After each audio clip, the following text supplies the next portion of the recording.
오늘은 학생 여러분들이 너무나 어려워하는 국어의 비문학 공부하는 기본적인 훈련법을 좀 얘기해 볼까 해요. 문학을 어려워하는 사람들도 많이 있겠지만 대부분 비문학이 낯선 지문이 나오니까 많이 어렵죠. 오늘은 비문학의 구구단이라고 할 수 있는 10가지 규칙에 대해서 잠깐 설명하는 시간을 갖도록 할게요. 자, 비문학 끝판왕.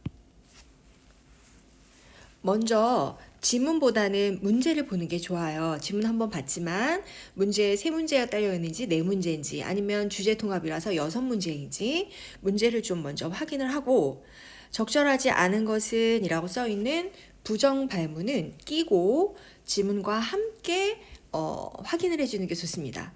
그래서 지문을 보고 그 다음에 선지를 보고, 왜냐하면 적절하지 않은 것은에 해당되는 것은 나머지 4개의 선지가 적절한 거기 때문에 주로 4문단이나 5문단으로 구성되어 있는 경우 한 문단씩에 관련된 선지라든가 아니면 첫 문단에 중요한 정보가 많이 있다. 그러면 오히려 첫 문단만 읽고도 한 문제가 해결이 될 수도 있죠.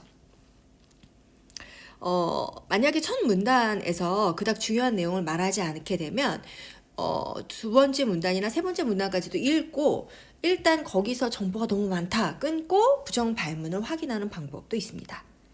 자, 세 번째, 요즘 가장 많이 출제되고 있는 덕목인데요. 나열된 정보가 있을 때 그게 서로 대등하게 되어 있는지 아니면 상하관계로 포함관계에 있는지, 최근 수능에서는 이제 대사량과 기초 대사량을 구분하는 그런 문제 비문학이 출제가 되었죠. 그러니 대사량 안에 기초 대사량이 포함되는 상하관계였구나. 이런 것들은 문학이든 비문학이든 모두 다 중요하게 활용이 될 만한 팁입니다. 그 다음 보기가 딸려있는 문제는 보기만 보고 선지를 고른 학생들이 있어요.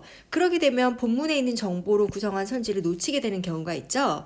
본문을 70% 정도 보기를 70% 정도 확인을 해주고 혹시 보기 없는 내용인데 어디 있나? 라고 하면 본문을 확인하시면 됩니다. 그 다음 수식 정보라고 하죠. 뭐뭐 할수록 뭐뭐해진다, 높아질수록 커진다, 작아진다. 그 두 개가 비례인지 반비례인지를 확인을 해주며 옆에 간단하게 국어시험지는 옆에 여백이 많이 있죠. 그곳에 업다운으로 함께 표시를 해주는 게 좋습니다. 지금까지 일단 10가지 공식 중에서 5개를 먼저 설명을 드렸는데요. 아는 만큼 보인다라는 말이죠. 일단 기본적으로 지금 얘기하고 있는 것이 뜬구름 잡기처럼 들릴 수도 있어요. 하지만 지금 이 모든 것들을 조금 우리가 알고 무기로 장착하고 있다면 비문학을 풀 때 또 앞으로 선생님이 비문학 지문을 해설할 때 이런 얘기들을 어떻게 활용하는지에 대한 얘기를 해줄 겁니다. 그러려면 일단 기본적인 건 알고 있는 게 좋겠죠. 일단 문제부터 좀 같이 확인을 하며 어떤 내용을 주로 다루고 있는가. 그 다음 부정 발문, 적절하지 않은 것은 이라고 나와 있는 문제가 부정 발문인데 그것은 끊고 각 문단씩 한 문단씩을 읽고 선지를 좀 확인해 준다. 자, 그 다음 나열된 정보는 과연 대등한 건지 아니면 상하관계로 포함된 건지를 확인해 주고요. 보기가 딸려있는 문제에서는 보기 네모 박스 안에서만 답을 찾으려고 하지 말고 혹시 거기 없으면 본문에 언급된 내용을 한번 살핀다. 그 다음 지문에 특히 경제나 기술 지문에 많이 보이죠. 업다운이 나와 있으면 우리 모두 비례인지 반비례인지 체크하면서 옆에 간단히 메모한다. 자, 일단 2분의 1 왔고요. 나머지 5개 한번 살펴볼까요? 국어에서는 지금 분수식을 활용한 문제들이 많이 출제가 되고 있어요. 경제, 과학, 기술 모두 그렇죠. 그러면 수학에서는 분수식으로 표현되는 게 국어에서는 이렇게 말로 풀어져 있죠. A를 B로 나눈다. 그러면 무엇으로 나눈다. 국내 통화량을 외국 통화량으로 나눈다. 그러면 이 을이 들어있는 부분이 분자로 가는구나 라고 생각하시면 돼요. 을이 들어있는 게 분자로 가죠. 그 다음 A에 대한 B. 그러면 A에 대한이니까 A가 분모로 갑니다. 더불어서 이제 그래프로 한번 확인을 해보시면요. 이 X축이 국어에서는 A에 대한입니다. 이쪽이 하나, 둘, 세 칸이 갈수록 이쪽은 두 칸을 이동한다. 아니면 이쪽도 세 칸을 이동한다. 그래서 A에 대한 B가 X축 분의 Y축. 그래서 A의 대안이 분모가 되는 거죠. 그래서 X량이 변화할 때 Y량이 변화한다. 이 표현을 국어에서는 A에 대한 B, X에 대한 Y라고 표현을 하게 되죠. 학생들이 어려워하는 그런 킬러 문항에 많이 활용되는 내용이죠. 요것을 같이 본다면 이걸 누가 몰라 라고 하겠지만 이게 국어적으로 풀어져 있으면 좀 어렵습니다. 분모의 값이 다운이 될수록 그쵸? 그러면 그것을 나타내는 그 수식, 그 어떤 값은 커지겠죠. 또 분자가 커질수록 그 값은 커지겠죠. 이런 것들이 경제에 활용이 되는 거고요. 그 다음 선후관계.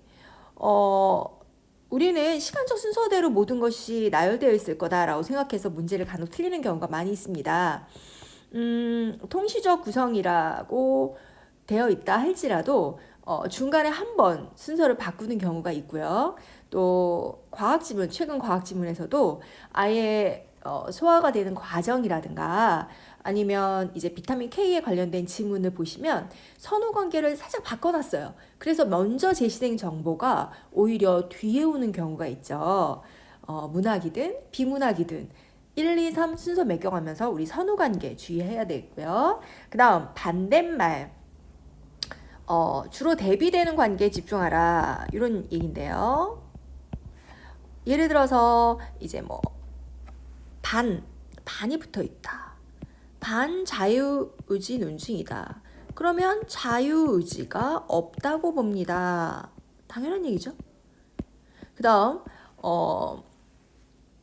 우리 그 주체를 왜곡하는 문제들도 많이 있죠. 메타버스 문제 같은 경우에 사용자가 있고 아바타가 있습니다. 그런데 그 사용자와 아바타가 지금 대비되는 관계인데 아바타가 하는 동작을 사용자가 하는 건지 아니면 사용자가 하는 동작을 아바타가 하는 건지 예비정이 잠깐 울렸네요.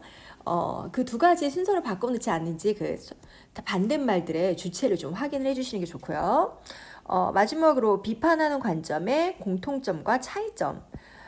어떤 자유의지가 있다라는 자유의지 논증을 먼저 소개를 해주고 그것에 대해서 반대하는 입장, 반자유주의적 관점이라고 얘기한다면 앞서 얘기했던 자유의지라는 부분과 공통점은 무엇인지 또 차이점 무엇인지 무조건 다 반대하는 경우는 거의 좀 드물죠. 비판하는 관점이라고 할지라도 어느 부분은 인정을 합니다만 아니면 이러이러한 부분은 수용을 하지만 라고 하면서 인정을 하는 부분과 또 반박하는 부분으로 나누갈 수가 있습니다. 이렇게 공통점과 차이점 구분해 주면서 읽는 게 좋죠. 더불어 하나 보너스로 얘기해 주자면 비문학에서는 우리가 원래 알고 있는 개념들을 조금 다르게 정의를 내리면서 학생들을 굉장히 함정에 빠뜨리는 경우가 많이 있습니다. 쉬운 예로서 이제 사회지문 같은 경우에 이해관계라는 말이 있죠. 나는 너를 이해해 라는 것과 다릅니다. 이익과 손해, 이로움과 해로움이란 뜻으로 우리가 현대 사회가 될수록 이익과 해로움을 계산을 한다. 그래서 나에게 좋은 사람인지 안 좋은 사람인지 계산하는 거기 때문에 이해 타산적은 부정적인 입장이죠. 하지만 우리가 일반적으로 알고 있는 이해는 내가 널 이해해 라고 착각을 하게 되면 이게 긍정적인 어휘인지 착각하게 됩니다. 이해라는 말이 부정적이다. 뭐 이런 식으로 비문학에 나오는 어휘에 대한 생각들을 조금 해주시는 게 좋습니다. 위기의식, 위기시기라고 하면 나쁜 거네 라고 생각해서 뭔가 속된 것이다 라고 생각하기 쉬운데요. 그 사회 지문을 보게 되면 위기 시기가 되면 어떤 속된 것에서 성으로 옮겨간다. 가치가 일반화된다. 그래서 우리는 오히려 위기에 긴장감을 느끼고 성스러움을 추구하게 된다라는 지문이 있습니다. 그러니 자신의 원래의 어떤 기본적인 그런 고정관념을 좀 버리고 출제자가 써주는 대로 그 지문을 좀 있는 그대로 좀 봐주는 훈련을 하는 것이 필요하죠. 자, 후반부 6개 잠시 다시 볼까요? A를 B로 나눈다 하면 A를 이런 부분이 분자로 간다. A에 대한 그러면 A가 분모로 가고 분모가 작아질수록 또 분자가 커질수록 그 값은 커진다. 그 다음 시간적 선후관계가 그대로 제시되어 있지 않을 수 있으니 지문에 나와 있는 정보가 시간 선후일 거라고 착각하지 말 것. 그 다음 반대말들을 서로 바꿔놨을 수 있으니 반대말들을 혹시 선지에서는 뒤바꾸지 않았나? 우리가 좀 주의를 하셔야 되고요. 그 다음 비판하는 관점의 공통점과 차이점 모두 다 반박하는 경우는 드무니까 어떤 점은 수용을 하고 어떤 점은 반박을 하는지 살피는 게 좋겠죠. 자, 일단 우리가 구구단을 아무리 많이 알고 있어도 문제를 풀면서 훈련하지 않으면 그 구구단만 물어보는 문제는 따로 없죠. 그와 마찬가지로 우리가 비문학을 이 10가지 지금 적었지만 이보다 더 훨씬 많을 수도 있고요. 앞으로 더 많은 것들에 대하면 또 다른 두 번째 코너로 한번 정리를 해보겠습니다. 일단 이 10가지를 조금 외우고 계신 후 나는 비문학을 못해 라는 것보다는 나 일단 10가지는 알고 있어. 이것은 한번 적용해 볼까? 요 개념을 한번 찾아볼까? 라는 식으로 하나씩 훈련하시기를 바랍니다.